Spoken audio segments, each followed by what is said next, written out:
Hello hi friends, ఈ పవన్ కుమార్, గాల్వీడ్ మండలం, అన్నమయ్య జిల్లా. ఈరోజు మనము శివాలయానికి వెళ్తున్నాం. అది మల్లయ్యకొండ అనే శివాలయం ఉంది. అది మనం గాల్వీడ్ నుంచి తంబోలపల్లి నుంచి శివాలయానికి వెళ్ళచ్చు. అక్కడ చూడవలసిన ప్రదేశాలు చాలా ఉన్నాయి. ప్రతి ఒక్కరు కూడా దర్శనం చేసుకోవాలి. ఇది మనం వెళ్ళే ఎంట్రన్స్ లో ఇక్కడ మనము బండికి అయితే 20 రూపీస్ కట్టాలి, కార్కి అయితే 50 రూపీస్ కట్టిన తర్వాత లోపలికి అనేది ఎంట్రీ. ఇప్పుడు మనం అక్కడ చూస్తున్నారు కదా మీరు, అదే ఎంట్రీ టికెట్. అక్కడ ఎంట్రీ మనం నెక్స్ట్ కొండపైకి వెళ్ళాలి.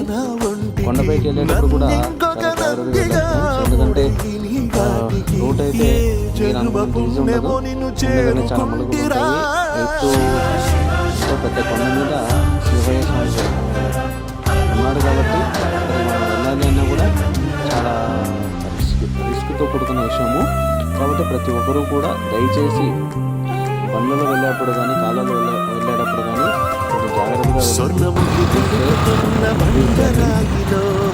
తర్వాత బస్సులు వచ్చేటప్పుడు కానీ వెళ్ళేటప్పుడు కానీ జాగ్రత్తగా జర్నీ అనేది వెళ్ళిన తర్వాత అక్కడ వచ్చేసి ముఖ్యంగా చాలామంది బస్సు వెళ్తుంటారు, కొంతమంది బండ్లు వెళ్తుంటారు. అంటే వాళ్ళ ఫ్లెక్సిబుల్ ఏ విధంగా అయితే ఉంటుందో ఆ విధంగా అనేది వాళ్ళు వెళ్తూ ఉంటారు. దయచేసి ప్రతి ఒక్కరు మనం ఇక్కడ వెళ్ళేటప్పుడు కూడా రూట్స్ అన్ని కూడా చాలా టైట్ అయితే ఉంటుంది.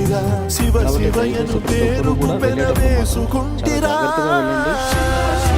ఈరోజు ముఖ్యంగా ఈరోజు చెప్పవలసిన విషయం ఏంటంటే, ఇక్కడ శివయ్య ఎన్నో ఏళ్ళ సంవత్సరం నుంచి అక్కడ శివలింగం రూపంలో మనకు స్వామి అనేది దర్శనమిస్తాడు, కోరికలు అని తీరుస్తాడు. కాబట్టి మనము ఇక్కడికి మల్లయ్యకొండకు ఈ జనవరి 1 రోజున రావడం జరిగిందనమాట. కాబట్టి ప్రతి ఒక్కరూ కూడా శివయ్యని దర్శనం చేసుకోవాలని కోరుకుంటున్నాను. అందులో మనం వచ్చేసి మల్లయ్యకొండ వెళ్తాను ఎంట్రన్స్ లో ఏమవుతుందంటే మనకు ఒక గుడి ఏర్పడుతుంది. అదే ఇప్పుడు ఉంది కదా గుడి, అది అమ్మవారి గుడి. అమ్మవారు వచ్చేసి ఇక్కడ అక్కడ ఫస్ట్ మనము ఇక్కడ టెంకాయ కొట్టుకొని కోరుకుంటే మళ్ళీ ఇక్కడ పైన శివయ్య దగ్గరికి వెళ్తే అక్కడ ఆయన కోరికలు నెరవేరుస్తారు. ఈ మొత్తం వచ్చేసి గౌరవం అంటారు. అమ్మవారి ఇక్కడ వెలిసి ఉన్నారు. దయచేసి అందరూ అమ్మవారి దర్శనం చేసుకోండి. తర్వాత ఇక్కడ ముందుకు వెళ్తే పైన వచ్చేసి అక్కడ అమ్మవారి దర్శనం అయిపోతానే ఇక్కడ వచ్చేసి మనకు శివయ్య దర్శనం అవుతుంది. అది వచ్చేసి అక్కడ నుంచి మనం కనీసం అన్న కూడా ఒక 2 లేదా 3 కిలోమీటర్స్ పైకి వెళ్ళిన తర్వాత ఫస్ట్ మనకు అక్కడ ఎంట్రన్స్ లో ఎంతో ఎత్తైన ప్రదేశం లేదా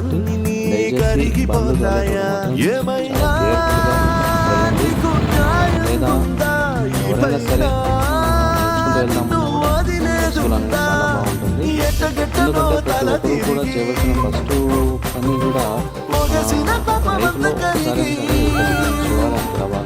శివాలయానికి రావాలని శివయ్య కోరుకుని కోరుతాడు. కాబట్టి మనం కొండపైకి వచ్చేసి మనం చూడడానికి ప్లేస్ చాలా ఉంటుంది. ఇక్కడ ఎక్కడే కానీ ఏమి కొనవసరం లేదు. కొండమీద దొరికిన తర్వాత ఇక్కడ వచ్చేసి శివాలయంలో ముఖ్యంగా ప్రతి ఒక్కరు కూడా ఇక్కడ మనకు ప్రతి ఒక్క వస్తువు కూడా దొరుకుతుంది అనమాట. దొరకందంటే ఏదో లేదు. ఇక్కడ వచ్చేసి ముఖ్యంగా మనం పాదర్శకులు ఎక్కడ వదలాలంటే ఇక్కడ ఉన్నాయి కదా, ఇక్కడ పాదర్శకులు వదలాలి. వదిలిన తర్వాత అక్కడ నుంచి కొంచెం మనం ముందుకు వెళ్తే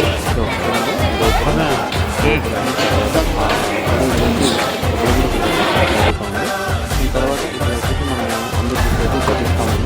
ఈ గజస్వామి దగ్గర టెంకాయ కొట్టాలంటే ఎవరైనా సరే భక్తులందరూ వచ్చి ఇక్కడ టెంకాయలు కొట్టి మనం లోపలికి వెళ్ళాల్సి వస్తుంది. వెళ్ళిన తర్వాత ముఖద్వారం ద్వారా లోపలికి వెళ్ళి ఇక్కడ వచ్చేసి